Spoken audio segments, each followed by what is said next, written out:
Radio, le Grand Matin Week-end, 7h-10h, Jean-Marie Bordry. Grand Matin Week-end sur Sud Radio, spéciale journée du patrimoine, le tour de France des journées du patrimoine. C'est parti, chers amis. Dans 5 minutes, on vous fait découvrir le Rocher Mistral. C'est juste à côté de Arles et c'est à côté aussi d'Aix-en-Provence. Mais tout de suite, direction l'Auvergne et direction Montferrand avec notre invitée Nathalie Da Silva. Bonjour à vous. Bonjour. Et bienvenue sur Sud Radio. Vous êtes chargé de patrimoine pour la ville de Montferrand. La ville de Montferrand qui célèbre ses 900 ans d'existence. Alors un point pour ceux qui ne sont pas forcément auvergnats. La différence entre Montferrand, qu'on a déjà entendu, qu'on connaît, et Clermont-Ferrand, qu'on connaît aussi. Alors justement, j'allais vous reprendre. Je suis chargé du patrimoine de la ville de Clermont-Ferrand. Oui, exactement. Exactement, parce que c'est le nom de la ville. Alors, quelle est la différence entre les deux ? Eh bien, en fait, à la base, il y avait 2 villes. Donc, Clermont, qui a été créé dans l'Antiquité, au 1er siècle de notre ère, et Montferrand, qui s'est créé à 2 kilomètres en opposition à Clermont, en opposition entre 2 seigneurs, l'évêque et le comte. Et Montferrand a été, on va dire, est né d'un château qui a été construit vers 1120, 1121, d'où les 900 ans de la naissance de Montferrand. Exactement. Voilà. Puis les 2 villes ont fusionné, ça a donné Clermont-Ferrand un peu sur le même principe que Budapest. Alors vous célébrez les 900 années de Montferrand pour le coup avec un programme exceptionnel pour ces journées du patrimoine, Nathalie Da Silva. Oui, tout à fait. Un programme très très chargé, très très éclectique aussi, puisque on a un petit peu de tout. On a de la peinture, on a de la danse, on a de la musique, on a de la bonne nourriture avec l'étonnant festin. Donc oui, l'idée c'est de mettre Montferrand en fête pendant ce week-end et de rappeler que Montferrand, on sait s'amuser à Montferrand. Ça on le savait, on sait aussi se nourrir à Montferrand. C'est un pays de gastronomie, notamment, ça fait aussi partie du patrimoine. Vous aurez beaucoup d'animations, des spectacles, des expositions, des visites auxquelles ont participé beaucoup d'expositions. Merci beaucoup Nathalie Da Silva. Merci à vous. Belle journée du patrimoine et bon anniversaire à vous, en tout cas plutôt à votre ville de Montferrand, à la ville de Montferrand. Je rappelle que vous êtes chargé du patrimoine pour la ville de Clermont-Ferrand. Direction l'Auvergne, chose promise, chose due, direction plutôt, la Provence. On vous emmène au Rocher Mistral. Bonjour à vous, Vianney d'Alençon. Bonjour. Bienvenue sur Sud Radio. Alors vous êtes le président, fondateur du Rocher Mistral. C'est entre Arles et Aix-en-Provence. Décrivez-nous justement le Rocher Mistral précisément.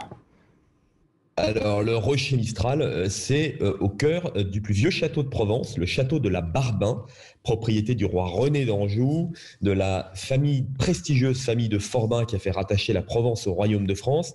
C'est un parc dédié à l'histoire et au patrimoine de la Provence historique. C'est un lieu où se rencontrent l'histoire en même temps, puis les traditions que vous essayez de faire renaître. Vianney d'Alençon. Exactement, tout à fait, puisque le patrimoine n'est pas uniquement l'architecture, c'est aussi le patrimoine immatériel, le folklore, la gastronomie, l'artisanat, et c'est l'occasion de rencontrer, et particulièrement ce week-end où on reçoit gratuitement tous les jeunes pour qu'ils puissent renouer avec ce patrimoine et être sensibles à sa rénovation. Les jeunes de moins de 16 ans, je crois, qui y ont accès gratuitement. C'est un beau projet, le Rocher Mistral, justement, vous êtes un passionné. C'est votre 2e projet. Le premier était dans la Haute-Loire, Vianney d'Alençon. Exactement, en Auvergne, sur la forteresse de Saint-Vidal, qui a été entièrement rénovée, sauvée à travers ce projet avec plusieurs centaines de bénévoles. Des spectacles historiques ont été mis en scène, et puis un lieu qui a été réhabilité et aujourd'hui qui est reparti pour 200 ans sur le plan du patrimoine, tout comme le château de la Barbain qui a été sauvé avec une cinquantaine de points de fuite qui ont été rénovés. Voilà, alors, c'est des actions fortes. On sait qu'il y a beaucoup de monuments aujourd'hui qui souffrent et c'est des actions fortes à faire pour le patrimoine. C'est une manière aussi de redonner une nouvelle vie à ce patrimoine. Tiens, prenons un spectacle en particulier que vous pourriez décrire à tous ceux qui nous écoutent sur Sud Radio. On revient au Rocher Mistral aujourd'hui ou ce soir sur Sud Radio par exemple pour les journées du patrimoine. Eh ben, écoutez, on a un spectacle nocturne qui est absolument fabuleux avec 40 comédiens qui célèbrent l'histoire du château et de la Provence au XVIIe siècle. Des comédiens professionnels, l'arrivée d'André Le Nôtre, tout ça évidemment dans un bain de jeux, de lumière, de cascades, de chorégraphie de danse. C'est un émerveillement et je crois que ça nous donne envie de nous sentir français. Je crois que c'est ça qui nous touche à travers le patrimoine. C'est la tradition, c'est aussi le patrimoine de la Provence. Les traditions provençales qui sont très particulières, on peut en parler aussi, hein. Bien sûr, la Provence a une identité qui est très forte, c'est une identité régionale aussi qui nous ramène à notre histoire de France. C'est très beau, c'est très touchant et on a cette fierté en Provence d'avoir la tradition du costume, d'avoir une tradition culinaire aussi très forte et qui est célébrée par la poésie d'un Daudet ou d'un Mistral. Évidemment. On rappelle que Mistral d'abord est le seul écrivain à avoir été sacré prix Nobel de littérature alors qu'il écrivait en langue provençale. C'est le seul dans le genre, il faut quand même le saluer. Et on peut aussi rappeler les lettres de Montmoulin. On a tous grandi d'ailleurs avec ces nouvelles. C'était laquelle votre préférée, Vianney?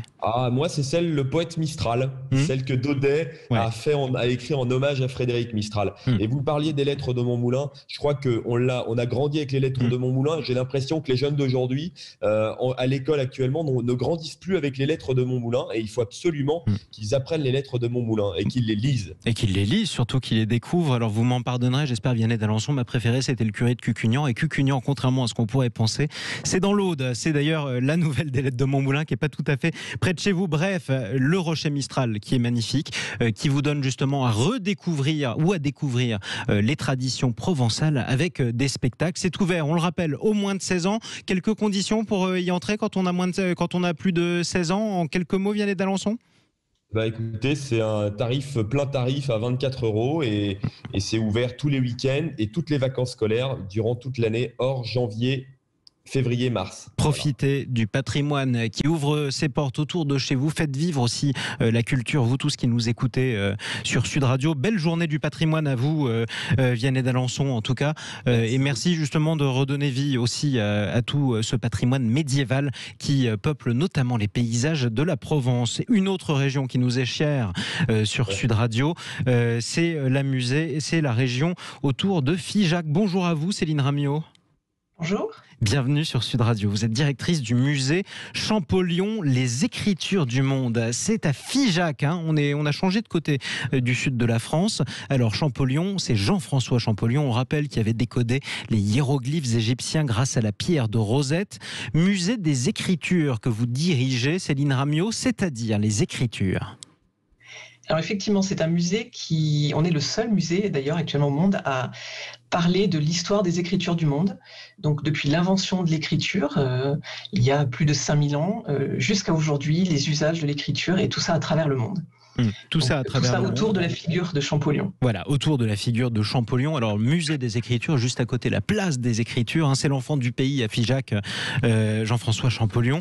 Et vous proposez en ce moment, pour les journées notamment du patrimoine, une exposition, les Dongba, des pictogrammes Naxi à l'art contemporain. J'espère que j'ai bien prononcé et que j'ai bien orthographié. Alors, qui sont les Dongba ?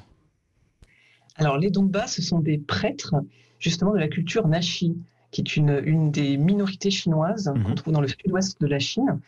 Et ces prêtres utilisent ce qu'on estime aujourd'hui comme la dernière écriture pictographique au monde, donc qui est méconnue, qui est inscrite au patrimoine mondial de l'UNESCO. Et donc nous avons la chance de pouvoir présenter cette écriture, cette culture avec des objets qui viennent directement de là-bas. Donc c'est une belle exposition à découvrir pour les journées du patrimoine.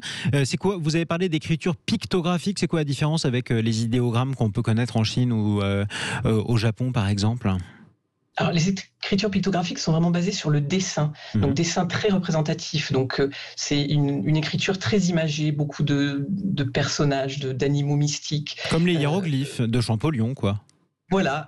C'est le même principe, à peu près. Et cette écriture, justement, vous la proposez à découvrir dans le musée Champollion en ce moment avec cette exposition jusqu'à l'art contemporain, c'est-à-dire C'est-à-dire que c'était important pour nous de montrer qu'aujourd'hui, cette culture-là cherche aussi à être dans son temps. Et donc, on a de jeunes artistes qui font découvrir leur culture à travers l'art contemporain avec des œuvres des fois très abstraites et qui empruntent en fait à leur culture avec ces pictogrammes, avec des références comme ça à leurs croyances.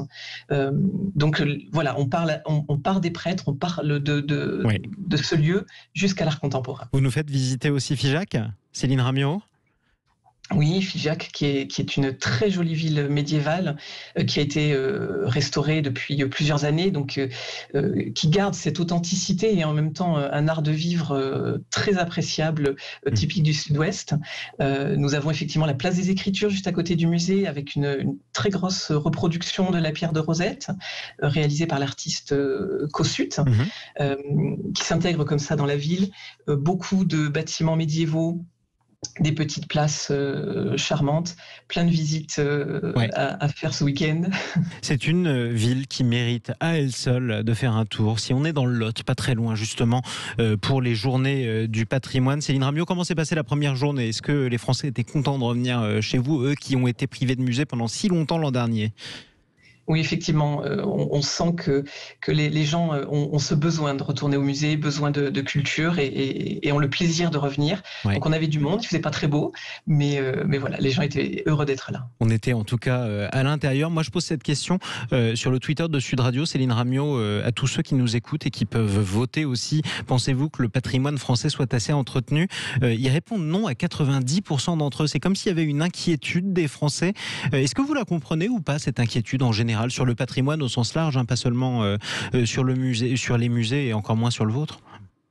Oui, je peux le comprendre parce que le patrimoine, ça fait vraiment partie de notre histoire. En fait, la difficulté, c'est qu'il y a beaucoup de patrimoines qui font aussi partie qui appartiennent à des personnes privées et que ça coûte extrêmement cher à entretenir. Il existe beaucoup d'aides et l'État fait beaucoup, mais c'est vrai que voilà, entretenir le patrimoine, c'est un gros travail. Ça a un coût de toute façon d'être un des plus beaux pays du monde, on a le droit de se le dire aussi de temps en temps. Merci beaucoup Céline Ramio.